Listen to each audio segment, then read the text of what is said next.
Jean-Luc Mélenchon est l'invité d'RTL Soir. Bonsoir et bienvenue à vous, Jean-Luc Mélenchon. Bonsoir. Il y avait ce matin une déclaration du Premier ministre suivie d'une intervention des chefs de groupe, puis d'un vote sur les nouvelles mesures anti-Covid à l'Assemblée. Vous y avez donc pris la parole. Cette réunion est une honte pour le Parlement français.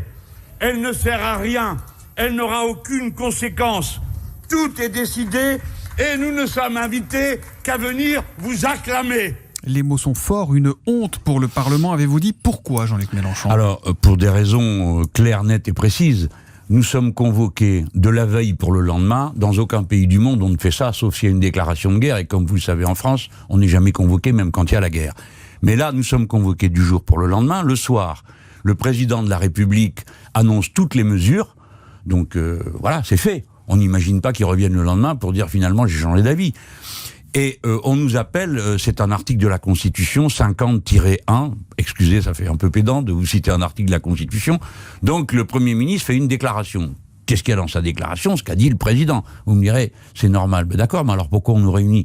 Parce que nous ne pouvons rien discuter, nous ne pouvons pas amender le plan du président de la République.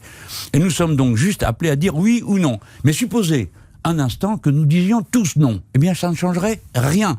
Car la responsabilité du gouvernement n'est pas engagée par ce vote. Ça créerait quand même une situation politique intéressante. En tout cas, il se serait passé quelque chose. Si une majorité de députés avait dit non ce matin, ou de sénateurs cet après-midi, le gouvernement n'aurait pas pu faire comme si ça n'existait pas. Peut-être bien, mais pardon, vous me posez la question de savoir pourquoi j'ai dit que c'était une honte. Parce que nous, Français, chaque jour qui passe, aux yeux du monde, nous sommes un peu plus ridicules. Parce que nous ne vaccinons pas, parce que c'est la pagaille, parce qu'on réunit notre Parlement pour rien. Et ce matin, encore une fois, il s'est passé un événement politique, me semble-t-il, majeur. Toutes les oppositions, il y a 8 groupes à l'Assemblée nationale, donc 6 sur les 8 groupes qui existent, ont refusé de voter. C'est un fait sans précédent, de dire, écoutez, on vous laisse décider, puisque de toute façon, il n'y a rien à décider. Et on a l'impression que même ça, c'est devenu banal. Autrement dit, la gravité du moment politique n'est même pas prise en compte. Alors, qu'est-ce qu'il faut qu'on fasse pour se faire entendre ? Parce que nous, quand on revient comme député devant les gens nous disent « Mais alors, vous avez été d'accord avec ça ? Vous êtes d'accord pour fermer les écoles après nous avoir dit que ça craignait rien d'aller à l'école ? Vous êtes d'accord pour que rentrent les petits en primaire et puis ceux du collège ne rentreront pas quand on va sortir de la période de confinement ?» Bon, bref, les gens pensent que nous sommes coupables parce que nous avons dit oui. Et j'ajoute que pour nous, il y avait un motif d'exaspération supplémentaire, c'est que il y a eu plein de mesures de prise et jamais le Parlement n'est consulté. Elles sont bonnes ou elles sont pas bonnes, ces mesures qui ont été prises ? Mais si vous les voulez, validez ou vous validez pas ? La question n'a plus de sens aujourd'hui. Bah quand même. Bah écoutez, bien sûr que non. La situation est devenue ce qu'elle est devenue à cause des décisions qui ont été prises précédemment et pour lesquelles on m'a déjà dit « Alors, vous êtes d'accord ?» Et à chaque fois, j'ai dit « Non, il faudrait faire comme ci ou comme ça. » Tout le monde s'en fout. Le pouvoir nous rionnait.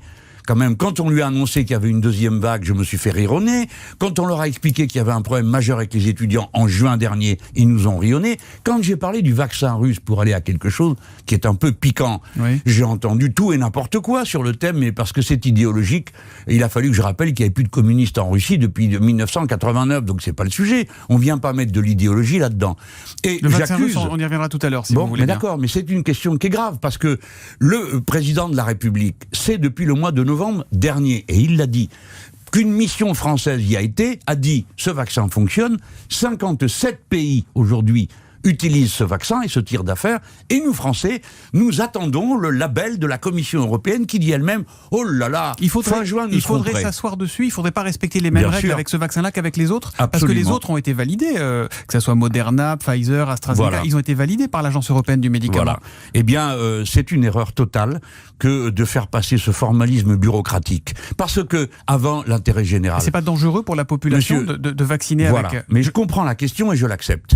Mais 57 pays l'utilisent. Donc vous pensez qu'il y a 57 gouvernements d'irresponsables et de fous qui... Non, c'est du business, rien d'autre. Parce que Clément Beaune, par exemple, le ministre des Affaires européennes, a dit aujourd'hui attention, parce que Moscou utilise ce vaccin comme une arme de propagande sur la scène internationale. Et en alors plus, ils ne sont pas capables de produire les doses qu'on pourrait leur commander. Ah là là, c'est ça. Donc, on ne leur commande pas parce qu'ils ne seraient pas capables de les produire. Mais non, pour l'instant, on ne le commande pas. Enfin, non, ce qu'ils disent, on ne le commande pas parce qu'il n'a pas l'agrément. Voilà, je trouve que ça, c'est un concentré d'hypocrisie et de sottise. Alors donc, on reproche aux Russes d'avoir fait un vaccin et de briller parce qu'ils, vous avez vu, nous, on a un vaccin. Je vous signale que les Cubains ont été capables d'en faire un. Et nous, Français, on n'est plus capables de rien. On a donné des milliards de crédit impôt recherche, notamment à Sanofi, et à la fin, ils ne savent même pas faire des masques en tissu. Bon. Et nous venons faire la leçon aux autres en disant « vous faites les fiers ». Mais c'est normal que les Russes soient fiers de leur vaccin, comme le sont les Cubains, comme le sont les Chinois, comme le sont les Américains. Parce que le vaccin américain, c'est pas un moyen d'empire, un moyen... Bien sûr que oui. Mais c'est un vaccin, pardon, mais qui a été, encore une fois, qui a suivi ce processus, avec lequel on peut être d'accord ou pas, mais qui a suivi ce processus de validation par l'Agence européenne du médicament. Et d'ailleurs, quand il y a eu un problème sur AstraZeneca il y a quelques semaines... Bah écoutez, je vous ai dit ce que j'avais à dire. Vous avez le droit de dire que les vaccins anglo-saxons sont parfaits même quand il n'y en a pas, et que les vaccins russes dont on aurait bien besoin... Mon avis importe peu. Non, mon avis importe peu. Qu'est-ce que vous faites là? Je dis juste qu'aujourd'hui, il y a des procédures qui font qu'à un moment, quand il y a un doute sur un vaccin, même AstraZeneca, il a été suspendu quand il y a eu les cas de thrombose pendant quelques jours. Ça a été une réussite formidable, puisqu'après on s'est aperçu que c'était pas vrai. Donc vous dites que c'est une décision politique? C'est une décision politique qui est destinée à favoriser le business des grands groupes de pharma multinationales qui gagnent des milliards dans cette histoire et qui n'ont pas envie de voir arriver un concurrent qui vient de Russie. Point final. Parce que le vaccin russe, il n'est pas plus communiste que poutinien, que tout ce que vous voulez. La seule question qu'on lui pose, c'est est-ce qu'il est efficace ou pas? 57 pays dans le monde l'utilisent. Je prends l'exemple russe, mais j'aurais pu prendre l'exemple chinois tout de même, ou dire, écoutez, courons vite, demander poliment aux Cubains s'ils veulent bien nous en donner, parce qu'eux, ils n'ont pas produit un vaccin, ils en produisent 3. Et c'est le New York Times d'aujourd'hui qui dit c'est un exploit scientifique. Donc, il n'est pas vrai que nous n'ayons pas les moyens de faire des campagnes de vaccination de masse. La France vaccinait autrefois, j'en ai encore la marque sur mon épaule, c'était le BCG. On y passait tous. En une semaine, toute une génération scolarisée était vaccinée. Donc si on en est là aujourd'hui avec ce retard en France, c'est pour des raisons politiques. Absolument, et que politiques. Alors, d'abord sur le vaccin, mais également, par exemple, quand M. Blanquer a dit un coup, ah bah ça craint rien d'aller à l'école, les enfants ne se contaminent pas. Ah ben si, quand même, ils se contaminent. S'il y en a un qui est contaminé, on ferme la classe. Après, il dit, non, s'il y en a 3 de contaminés, on peut. Et puis tout d'un coup, il s'est rendu compte que 3, ça voulait dire que tout le monde était contaminé. À nouveau, on est revenu à 1. Maintenant, on ferme tout. Est-ce que vous avez entendu parler, dans une seule école de France, d'un purificateur d'air? Cette machine existe. Elle tue 92% de tout ce qui est en suspension dans l'air et qui est vivant. On les produit en France. Si nous avions été en guerre, on aurait produit des balles et des fusils, nuit et jour. Et là, qu'est-ce qui nous empêche d'avoir ces purificateurs d'air et de les mettre dans toutes les salles de cours? C'est ce qu'ont fait les Allemands. Ils en ont mis partout. Pourquoi nous ne le faisons pas? Parce que M. Macron a espéré, en croisant les doigts, qu'il attend les vaccins pour rattraper la courbe d'explosion de la contamination. Et comme il s'est trompé, parce qu'il n'a rien fait pour les vaccins, qu'il n'y a pas de vaccin français, et qu'il attend que l'Europe lui donne le droit qu'on nous soigne, eh bien nous voici maintenant dans une situation désespérée. Il y a un point sur lequel tout le monde est à peu près d'accord, c'est que l'éclaircie viendra avec les vaccins, quels qu'ils soient. Et sur le sujet, c'est vrai qu'on a un gros problème, c'est que l'Europe n'a pas su gérer ni les commandes ni les stocks. L'OMS, l'Organisation mondiale de la santé, a même dénoncé aujourd'hui la lenteur inacceptable de la vaccination contre le Covid en Europe. Qu'est-ce qu'il faudrait changer, au-delà de ce que vous avez dit sur le déjà ça. D'abord qu'on arrête ces tergiversations grotesques. Nous sommes fin mars, n'est-ce pas, 1er avril.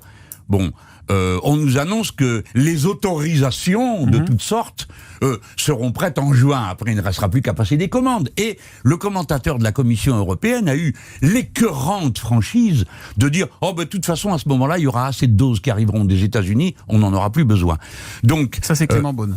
Pardon ? C'est Clément Beaune qui a dit ça. Bon, alors de mieux en mieux. Je savais pas, je croyais que c'est le gars de la Commission européenne. Je savais même pas que c'était un ministre français qui a dit ça. C'est une honte. Bon. Donc, que faut-il faire ? Puisque nous allons être à nouveau confinés. Eh bien, c'est le moment de prendre les mesures d'urgence pour préparer le déconfinement. Donc, il nous faut des purificateurs d'air en grande quantité.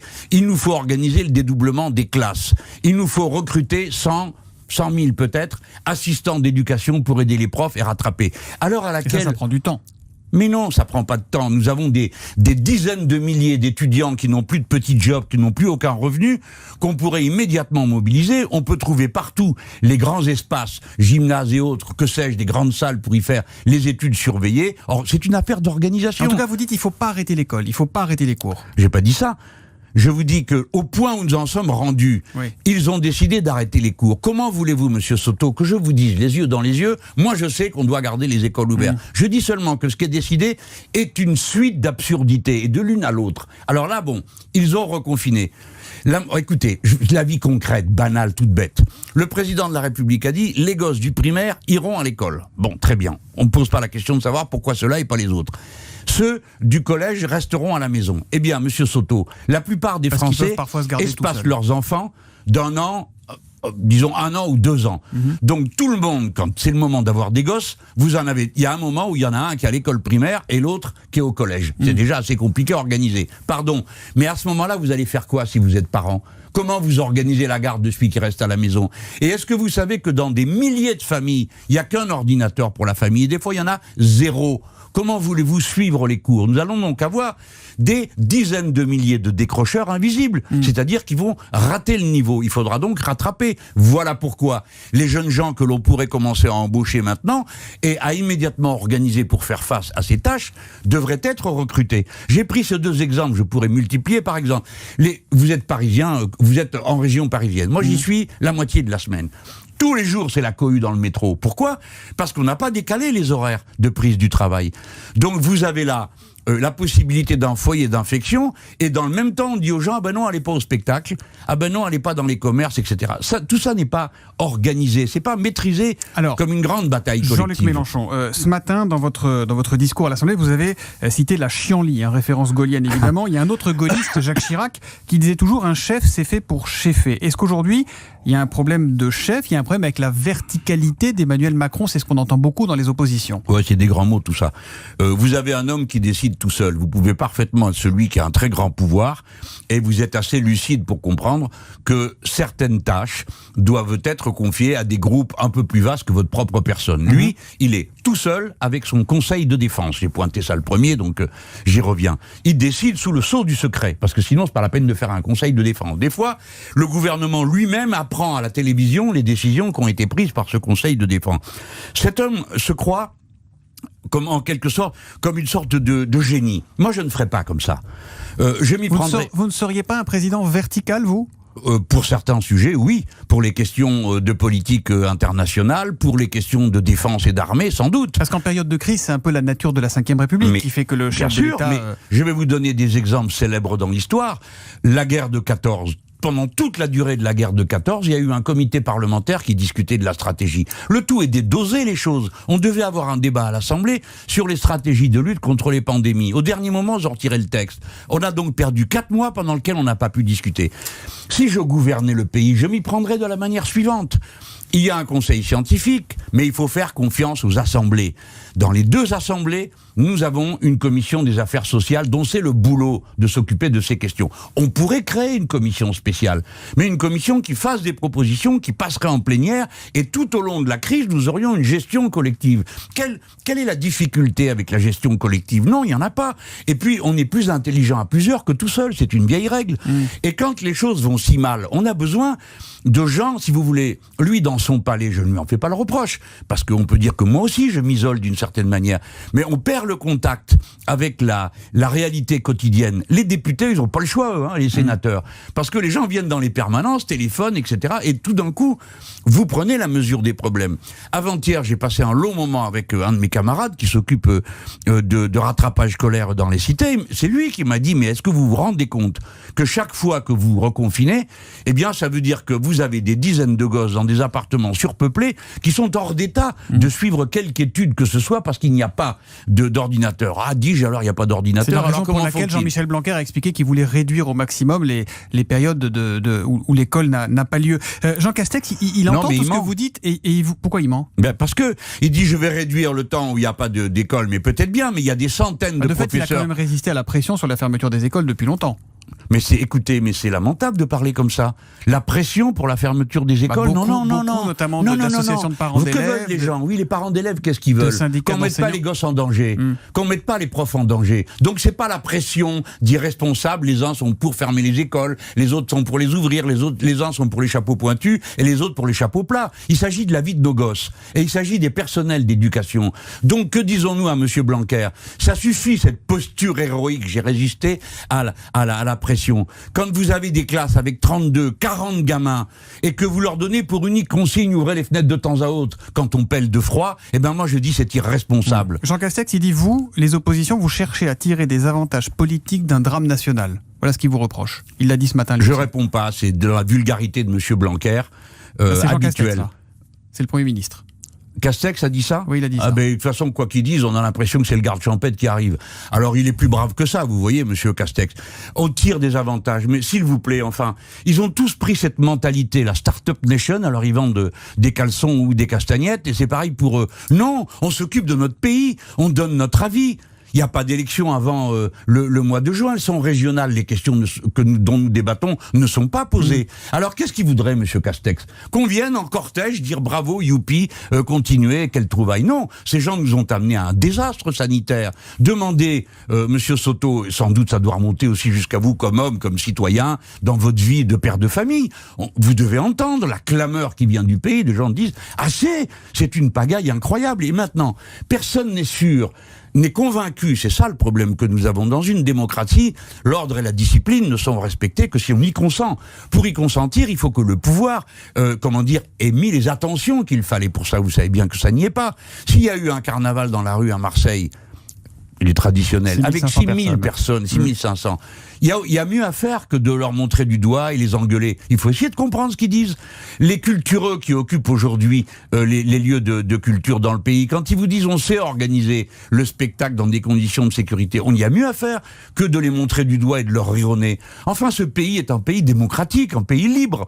Donc on doit être attentif, parce que si on n'est pas attentif à ce qui se dit, alors on ne peut pas diriger. Jean-Luc Mélenchon, on a encore beaucoup de questions et beaucoup de questions d'auditeurs, notamment. Je vous demandais si on peut être un tout petit peu plus rapide sur chaque réponse. Je vais essayer, mais vous avez évoqué juste les régionales. Là, vous avez cité les régionales. Les régionales en juin, ça reste l'hypothèse privilégiée, a dit le Premier ministre. En tant que chef de groupe, que souhaitez-vous?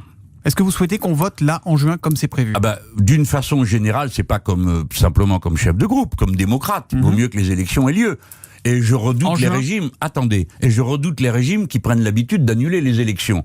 Par conséquent, j'ai pas envie qu'ils fassent trop d'expérimentation. Mais en même temps, je suis raisonnable et responsable. Si les conditions sanitaires ne sont pas réunies, je ne propose pas qu'on les tienne. La dernière fois, quand il y a eu les élections municipales, le vendredi, il nous apprend qu'on confine tout le monde, mais qu'il y aura quand même des élections. Donc là, sur cette question, vous en remettrez à la décision du gouvernement qui a les informations du Conseil scientifique? C'est lui qui prend la responsabilité. Il faudrait savoir ce qu'il veut. Il prend la responsabilité. Il nous propose de les tenir ou pas. Ce dont je suis sûr, c'est qu'une élection n'est pas une formalité administrative. Il faut donc qu'il puisse y avoir une campagne.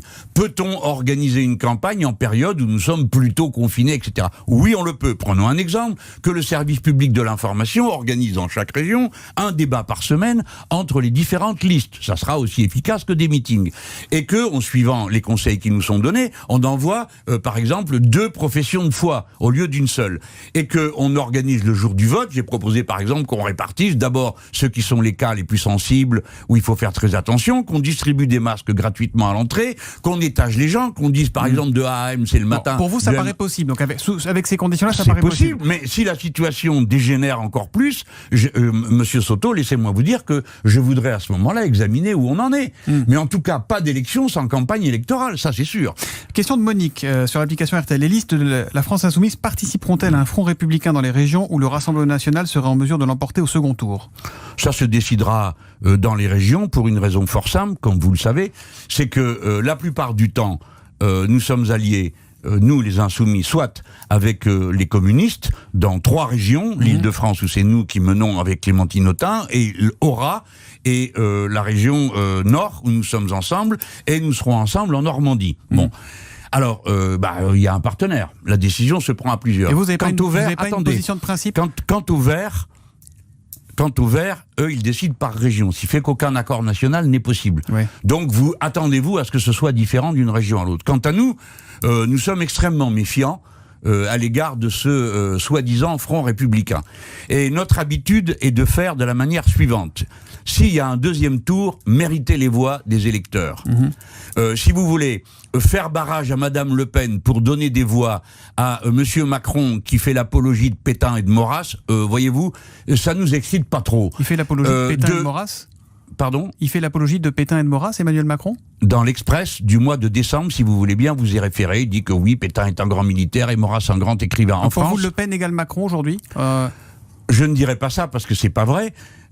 Parce que, comme l'a dit Monsieur Darmanin, il trouve Madame Le Pen trop molle.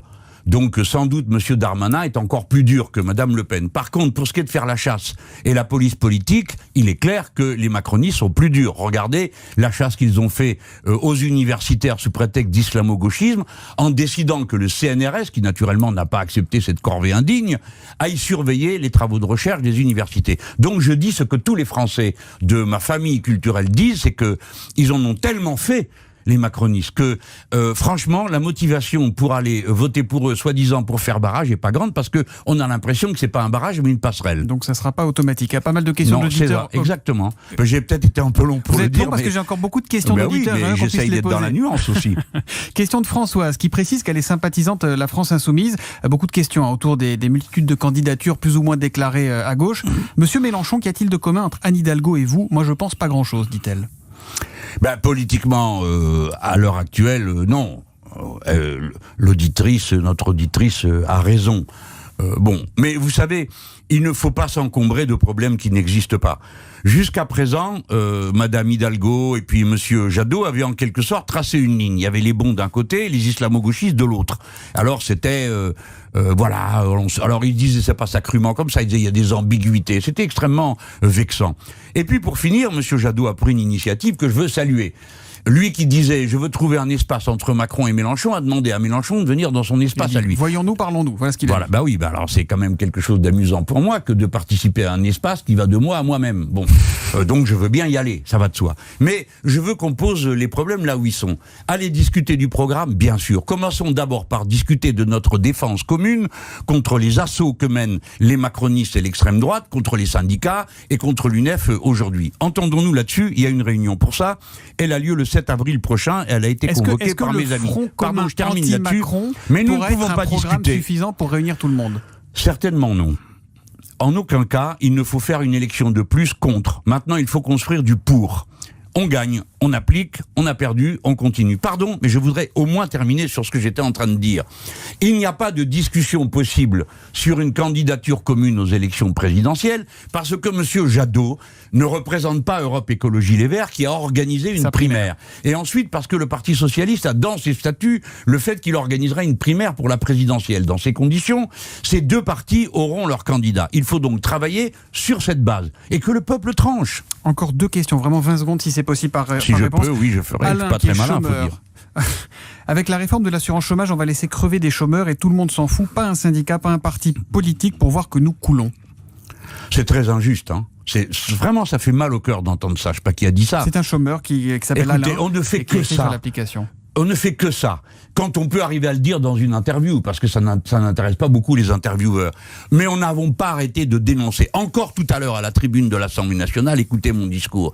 J'ai dénoncé cette réforme du chômage. C'est une catastrophe qui arrive devant nous parce que 40% des gens vont y perdre et ils n'avaient déjà pas grand-chose. Ne croyez pas, monsieur, que tout le monde s'en fout. Je veux vous remonter le moral. La bataille a lieu. Je ne vous dis pas qu'on va la gagner, mais vous-même, ne jetez pas des pierres à ceux qui viennent à vos côtés pour mener la bataille. Réservez-les à nos adversaires. Mobilisez les camarades autour de vous. Voyez d'autres qui sont au chômage comme vous. Agissez. Secouez-vous tous. Je sais bien que c'est un peu plus facile pour moi de le dire que pour vous de le faire. Ne vous résignez pas. Et dernière question, vous aimez le foot, Jean-Luc Mélenchon ? Le quoi ? Le foot. Oui, je regarde. Enfin, j'aime surtout le stade parce que à Marseille, c'est ce qu'il y a de plus fascinant. C'est plus évidemment le stade que, pardon pour les Marseillais, mais c'est plus le stade que la partie de foot qui m'a motivé chaque fois que j'y suis allé. Bon, vous avez suivi, j'imagine, la victoire des Bleus hier soir, match qualificatif pour la Coupe du Monde au Qatar l'an prochain. Mais monsieur, hier soir, j'étais en train de préparer le discours pour le lendemain matin, et puis je sais pas ce qu'ils vont encore inventer pour me pourrir la vie, Macron demain et après-demain, parce que toutes les semaines, nous avons des déclarations, la nuit, le jour, du président de la République qui parle pour ne rien dire. Bon, mais Merci. néanmoins, certaines voix se lèvent pour dire qu'il faut boycotter ce mondial au Qatar l'an prochain, dans un pays soupçonné de financement du terrorisme. Si on veut être sérieux dans la lutte contre l'islam radical, a notamment précisé Julien Bayou, qui est le secrétaire national d'Europe Écologie Les Verts. Est-ce qu'il faut envisager un boycott du mondial il au Qatar? reprend les termes de mes propres amis sur le sujet. Vous savez, vous connaissez mon âge, j'en ai vu des choses. Je me rappelle qu'on a organisé un mondial de foot en Argentine pendant qu'on torturait nos copains 78. à l'école mécanique de la marine. Alors je suis pas prêt d'oublier cette période. Donc oui, s'il y avait une bataille pour le boycott, moi j'y participerais, mais j'ai pas beaucoup d'illusions. C'est une honte ce qui se fait là. 6500 personnes sont mortes sur les chantiers. C'est affreux comment ils traitent les gens. Et puis le Qatar est le financier de toutes sortes d'activités anti-françaises en Afrique. C'est-à-dire, il participe à l'armement et à l'organisation de milices islamiques qui ensuite nous tirent dessus. Alors, L'équipe de France ne devrait pas aller au Qatar en 2022? ah ben attendez, il y a des fédérations sportives pour en discuter et tout. Moi, je pense qu'un Français a rien à foutre là-bas. Mais après, bon, c'est moi. Et peut-être que les sportifs, eux, ils disent, ah bah zut, nous, c'est toute notre vie, monsieur Mélenchon. Alors vous nous dites de pas y aller. Oui, les gars, je vous dis de pas y aller parce que on peut pas jouer au foot sur les cadavres. On peut pas jouer au foot avec des violents, bornés, obscurantistes comme ceux qu'on a là. Et ça va me valoir quelques ennuis d'avoir dit ça. Merci beaucoup, Jean-Luc Mélenchon, d'être venu ce soir dans Merci de RTL m'avoir Soir. invité. Merci à vous, à bientôt. À suivre, l'œil de Philippe Cavalière. Bonsoir Philippe. Bonsoir. Vous allez vous aussi revenir à votre manière sur l'allocution Oui, d'Emmanuel tout à Macron fait. hier soir. J'ai bien écouté Jean-Luc Mélenchon. Moi, je serais moins sévère que Jean-Luc Mélenchon sur la prestation d'Emmanuel Macron. Moi, je l'ai trouvé très bien jusqu'à la Marseillaise. Et après, j'ai été un petit peu déçu quand même. Bon, Macron s'est trouvé super. Nous, on l'a trouvé un peu moins bien. Ça fait la moyenne. Ouais. Et puis, il faut être positif. Alors, le chômage explose, la dette est catastrophique, l'espérance de vie a baissé, mais on a beau temps. Bah, c'est déjà Aujourd'hui, ça. Hein, c'est pas mal. C'est pas J'essaie mal, de ouais. positiver. Mais ça, c'est grâce à moi. Ah ouais. Ah ben non, le mauvais temps, c'est la majorité. Le bon temps, c'est l'opposition. C'est des proches qui prenez disaient ça. moi. Vous prenez donc déjà pour le roi Soleil. Pas le roi, parce que vous connaissez mon tempérament. Bon, je suis plutôt robespierriste, mais le soleil, oui. Hollande, il faisait pleuvoir, et moi, quand j'arrive quelque part, en général, il fait beau. Des proches disaient ça. J'aime pas me vanter, mais il a fait quand même super beau aujourd'hui. Allez, à tout de suite Philippe.